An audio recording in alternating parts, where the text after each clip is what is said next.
Praise the Lord. सबको जय मसीह की। परमेश्वर आप सबको बहुत बहुत आशीष दे।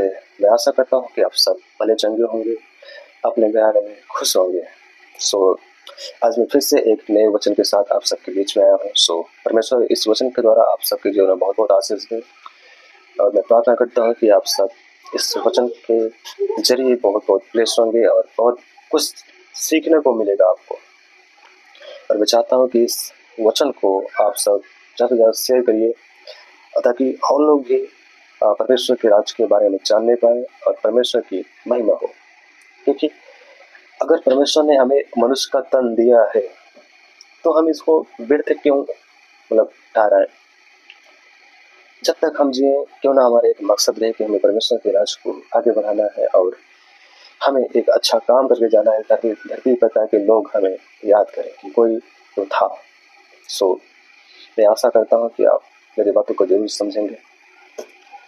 मैं परमेश्वर का जो वचन है, आज मैं बाइबल से यिर्मयाह 17 अध्याय उसके 7 से लेकर 11 पद तक मैं पढ़ूंगा, और इसी में मैं आपको एक्सप्लेन करूंगा कि परमेश्वर का वचन क्या कहना चाहता है। इस वचन को मैं कल थर्सडे था, तो 23 तारीख को 23 जनवरी को अंकुर नरूला जी ने इस वचन के बारे में बताया था। मुझे बहुत अच्छा लगा, और मैं भी सोचा क्यों ना इस वचन को जो अंकुर नरूला ने जो बताया, मैं भी कुछ एक्सप्लेन करना चाहूँगा इस वचन के जरिए। मुझे ये वचन भी बहुत अच्छा लगा, और मैं अंकुर नरूला जी की हर एक वीडियोस को देखता हूँ, और मैं उनके हर एक जो भी वचन देते हैं मैं उसको मानने की भी कोशिश करता हूँ, क्योंकि वो वचन से बताते हैं तो काफ़ी अच्छा लगता है। मैं उनको सुनता हूँ, उनका हर एक वीडियो देखता हूँ। हम पढ़ते हैं यिर्मयाह 17 अध्याय उसके 7वें पद से 11 पद तक मैं पढ़ूंगा, और आप सब ध्यान से जरूर सुनिएगा और विश्वास कीजिए कि परमेश्वर आपके लाइफ में काम करने वाले हैं। बहुत बड़ा गिफ्ट परमेश्वर आपके लिए रखा है। धन्य है वह पुरुष जो यहोवा पर भरोसा रखता है, जिसने परमेश्वर को अपना आधार माना हो। वह उस वृक्ष के समान होगा जो नदी के किनारे लगा हो और उसकी जल के पास फैली हो। जब धूप होगी तब उसको न लगेगी, उसके पत्ते हरे रहेंगे, और सूखे वर्ष में भी उनके विषय में कुछ चिंता न होगी, क्योंकि वह तब भी फलता रहेगा। मन तो सब वस्तुओं से अधिक धोखा देने वाला होता है, उसमें असाध्य रोग लगा है, उसका भेद कौन समझ सकता है। मैं यहोवा मन की खोजता और हृदय को जांचता, ताकि प्रत्येक जन को उसके चाल चलन के अनुसार अर्थात उसके कामों का फल दे। जो अन्याय से धन बटोरता है वह उस तीतर के समान होता है जो दूसरी चिड़िया के दिए हुए अंडों को सेती है। उसकी आधी आयु में भी वह उस धन को छोड़ जाता है, और अंत में वह मूल ही ठहरता है। परमेश्वर का वचन द्वारा आप सबको बहुत बहुत महिमा मिले। परमेश्वर का वचन हमसे क्या कहना चाहता है, हम जानेंगे परमेश्वर के वचन के द्वारा। परमेश्वर का वचन कहता है कि धन्य है वह पुरुष जो यहोवा पर भरोसा रखता है। धन्य है वह पुरुष जो यहोवा पर भरोसा रखता है, क्योंकि ऐसे बहुत सारे लोग हैं, बहुत सारे दास दासियां हैं जो परमेश्वर पर भरोसा न करके लोगों पर ज्यादा भरोसा करते हैं। आपको मैं एक ही बात कहना चाहता हूँ कि आपको कुछ भी प्रॉब्लम हो तो अपनी प्रॉब्लम को परमेश्वर के सामने रखिए। परमेश्वर के लिए ऐसा कोई काम असंभव नहीं है जो न कर सके। वो हर एक काम संभव है उसके लिए, और हर एक काम कर सकता है। धन्य है वह पुरुष जो यहोवा पर भरोसा रखता है, जिसने परमेश्वर को अपना आधार मान लिया है, जिसने ये ठान लिया है कि मेरे लाइफ में जो कुछ होगा, जो भी कुछ भी करूंगा, मैं वो परमेश्वर की महिमा के लिए करूंगा, और मेरा एक ही परमेश्वर होगा, वो है यहोवा परमेश्वर। वह उस वृक्ष के समान होगा जो नदी के किनारे लगा हो। जो परमेश्वर पर भरोसा रखता है वह उस वृक्ष के समान होगा जो नदी के किनारे लगा होता है, जो नदी के किनारे उगा होता है। और उसकी जड़ जल के पास फैली हो और धूप होगी तब उसको ना लगेगी, उसके पत्ते हरे रहेंगे। ये एक एग्जाम्पल है उस मनुष्य के लिए जो परमेश्वर पर भरोसा रखता है, और जो भरोसा रखने वाला है मनुष्य पर, परमेश्वर पर, उसके लिए यह एक उदाहरण है। परमेश्वर एक उदाहरण देके कहता है कि अगर कोई मनुष्य मुझ में बना रहेगा तो वह बहुत सारे फल लाएगा, और उस पेड़ के समान होगा। जो कभी देखते हो ना कि जो जहाँ नाले होते हैं या तालाब होता है, वहां पर कोई जो पेड़ होते हैं, चाहे कितना भी सूखा क्यों न पड़ जाए, तो वो हमेशा हरे भरे रहते हैं, उनकी टहनियाँ हरी भरी रहती हैं, उनके पत्ते एकदम खिले खिले से रहते हैं, वो हमेशा फल देते रहते हैं क्योंकि उनको हर हमेशा पानी मिलता रहता है। तो परमेश्वर भी यही कहना चाहता है कि अगर आप हम में बने रहोगे तो बहुत सारा फल लाओगे और तुम्हारी टहनियाँ हरी भरी रहेंगी। जो परमेश्वर पर भरोसा रखता है, चाहे कितना भी अकाल क्यों न पड़ जाए, परमेश्वर उसको कभी गिरने नहीं देगा, उसको कभी किसी चीज की कमी घटी नहीं होगी। वो सूखेपन में भी लहलहाता रहेगा, उसका घराना लहलहाता रहेगा, हरा भरा रहेगा, उसको किसी चीज की कमी घटी नहीं होगी कि उसके ऊपर परमेश्वर का हाथ बना रहेगा। परमेश्वर इस वचन के द्वारा यही बताना चाहता है। कहता है कि और उसकी जड़ जल के पास फैली हो, यानी कि तुम्हारे जो बाल बच्चे हैं वो भी जुड़े रहे तुमसे, हमारे परमेश्वर से।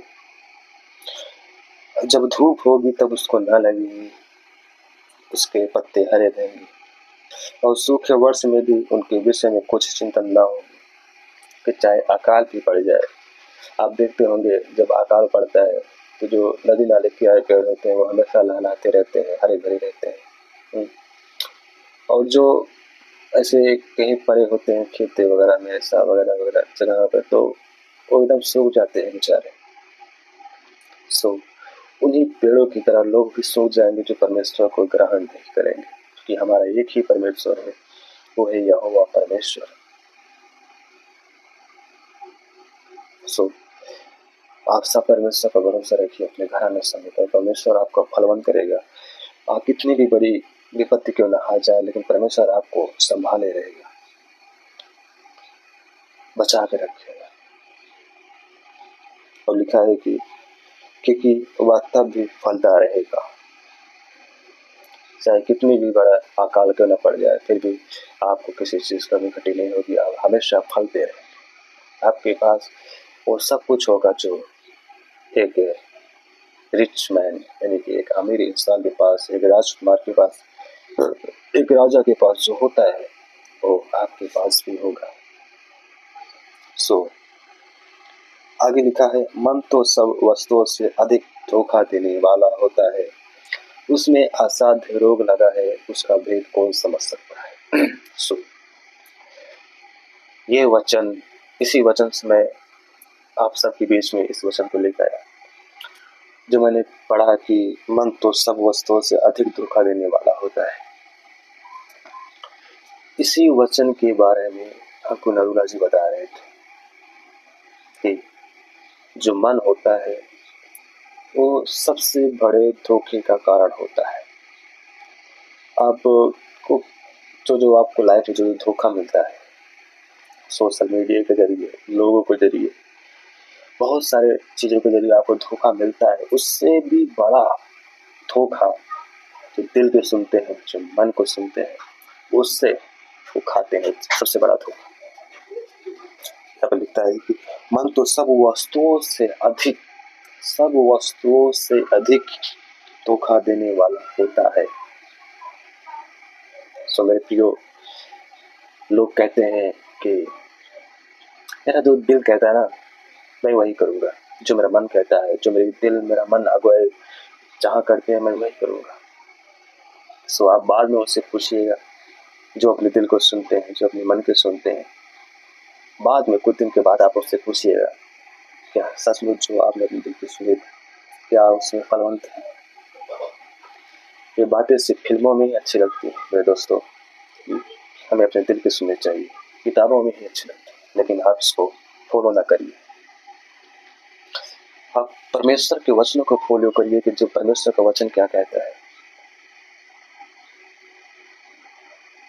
फॉलो हार्ट, यानी कि दिल को फॉलो मत करो भाई, मेरे बहनों। परमेश्वर का वचन क्या कहता है उसको फॉलो करिए। मैंने अंकुर अरोड़ा जी से बहुत इंस्पायर हुआ, क्योंकि आज इसी वचन को लेकर वो गवाही बता रहे थे कि एक बहन थी, उसे किसी अन्य जाति लड़के से प्यार हो गया और वो मसीह में थी बहन। उसके बाद फिर क्या हुआ कि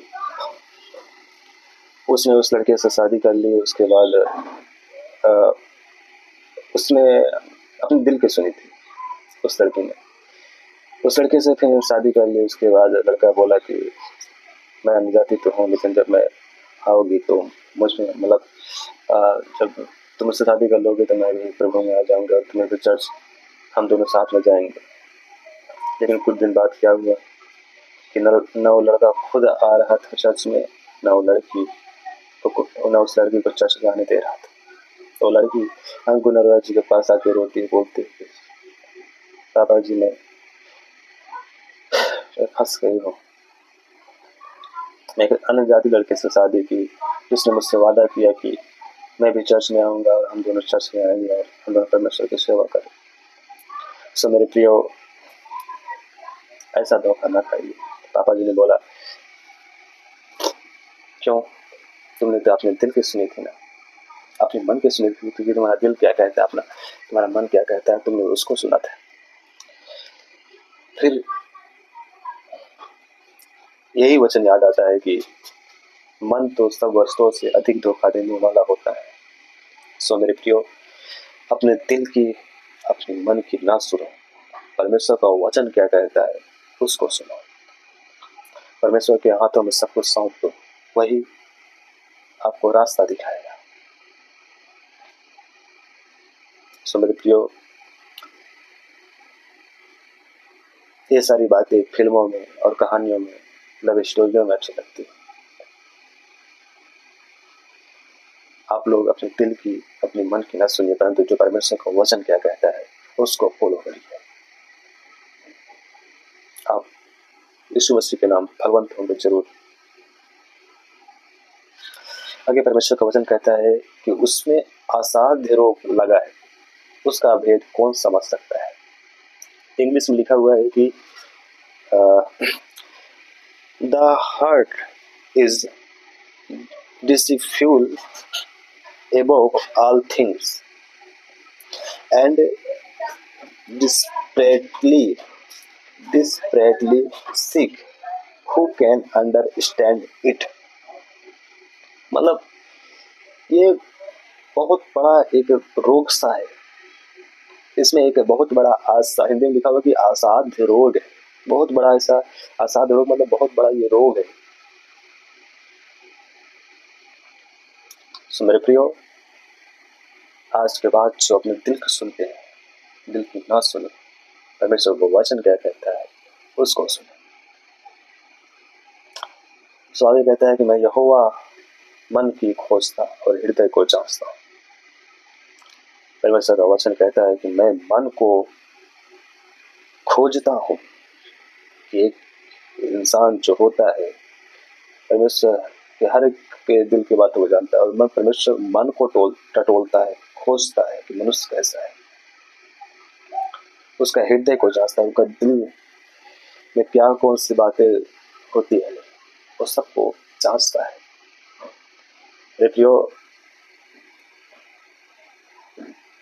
अगर आप किसी को चाहते हैं, किसी से प्यार करते हैं, तो आप परमेश्वर से ऐसा प्रेम करिए, ऐसा प्रार्थना करिए कि परमेश्वर मैं इस लड़की को चाहता हूँ, वो भी तुझे मानती है, तुझमें विश्वास करती है, वो भी एक मसीही है और मैं भी मसीही हूँ। प्रभु जी, वो लड़की तो मुझे पसंद है, लेकिन क्या तुझे पसंद है? क्या मुझे उस लड़की से शादी करनी चाहिए? तेरी क्या इच्छा है पंच, तेरी क्या इच्छा है? ऐसा प्रार्थना, मैं भी ऐसा करता हूँ। मुझे भी कोई पसंद है तो मैं भी ऐसा प्रार्थना करता हूँ कि प्रभु जी तेरी क्या इच्छा है, है तो उसे पसंद करता हूँ, मैं उससे शादी करना चाहता हूँ, लेकिन परमेश्वर तेरी क्या इच्छा है, क्या तेरी इच्छा है कि मैं उस लड़की से शादी करूँ? तो परमेश्वर आपको सचमुच दर्शन देगा और मुझे भी दर्शन देता है। आपको परमेश्वर जो दर्शन दे उसके अकॉर्डिंग आप चलिए, उसके अकॉर्डिंग आप काफी कीजिए, परमेश्वर आपकी इच्छाओं को जरूर पूरा करेगा। सो आगे कहता है कि ताकि प्रत्येक जन को उसकी चाल चलन के अनुसार अर्थात उसके कामों का फल दे। तो उससे कहता है कि जब मैं मन को खोजता हूँ, हृदय को जांचता हूँ, जब वो चाहे वो जाति हो या परमेश्वर को मानने वाला हो, परमेश्वर हर एक दिन के बातों का हर एक के मन को जांचता है, तब उसके कर्मों के अनुसार उसके लाइफ में जो होता है वो नसीब से नहीं होता है, परमेश्वर करता है। आप कर्म के अनुसार आपको फल देता है। अगर आप अच्छे कर्म करोगे अच्छा फल मिलेगा, बुरा करोगे तो बुरा मिलेगा। इस बात को नजरअंदाज मत करिएगा।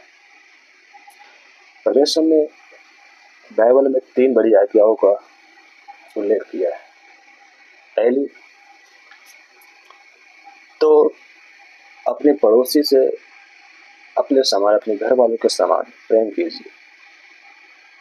दूसरी अपने माँ बाप की इज्जत कीजिए, उनका सम्मान कीजिए, जब तक है इस धरती पर उनका आदर करिए, उनकी आज्ञाओं का पालन कीजिए।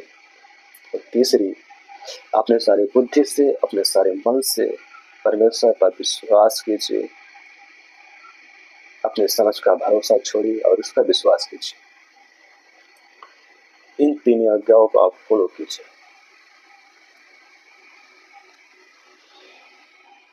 मुझसे भी नहीं होता, लेकिन हम कोशिश करते हैं और काफी हद तक हमें बदलाव आया हुआ है। सो आगे परमेश्वर का वचन कहता है, जो अन्याय से धन बटोरता है वह उस तीतर के समान होता है जो दूसरी चिड़िया के दिए हुए अंडों को सेती है। आपने सुना होगा कि जो तीतल नाम की एक चिड़िया होती है वो दूसरे के अंडों को पालती है, सेती है।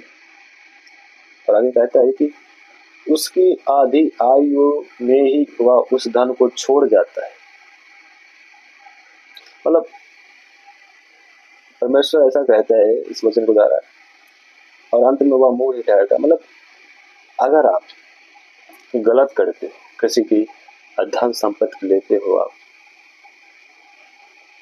कोई मेहनत करके कमा रहा है, कोई कितनी कठिनाइयों से किसी को आप धोखा करते हो या किसी कुछ भी करते हो, तो परमेश्वर का वचन ऐसा कहता है कि जो गलत करते हैं ना, उनकी आधी ही उम्र में परमेश्वर उनको उठा लेता है। सो आपने बहुत सारे गुंडे बदमाश को देखे होंगे, जो चक्कों को देखे होंगे कि वो जब घात करते हैं, लूटते पाटते हैं लोगों को, तो एक दिन ऐसा होता है कि वो किसी इनकाउंटर में या किसी ऐसी दुर्घटना में या पब्लिक से ऐसे मार खाते हैं कि वो मर जाते हैं। मतलब क्या उम्र होती है उस समय, जवान होते हैं, हट्टे कट्टे होते हैं। तो परमेश्वर का वचन ही वहां पर पूरा होता है। परमेश्वर का वचन कहता है कि अगर आपका पाप का घड़ा भर जाता है, अगर आप हद से पार हो जाते हैं, तो परमेश्वर आपको आधी उम्र में उठा लेता है। सो इस वचन के जरिए आप सबको बहुत बहुत महिमा मिलो और परमेश्वर इस वचन के जरिए आपको बहुत बहुत आशीषित करे। मैं आशा करता हूँ कि इस वचन के जरिए आपने बहुत कुछ सीखा होगा और इस वचन को ज़्यादा शेयर कीजिए ताकि लोग भी आप परमेश्वर के राज्य के बारे में जानने पाए और परमेश्वर की महिमा करने पाए। इस वचन के द्वारा परमेश्वर की महिमा हो। और मैं प्रार्थना करता हूँ प्रभु जी आपकी इच्छा और फल देगा, लेकिन आप अपनी इच्छा को परमेश्वर के सामने रखिए कि परमेश्वर जो मैं चाहता हूँ क्या वो सही है गलत है, जो मैं करना चाहता हूँ क्या वो सही है क्या गलत है, परमेश्वर आपको एक्सप्लेन करेगा। सो गॉड ब्लेस यू। परमेश्वर आप सबको बहुत बहुत आशीष दे।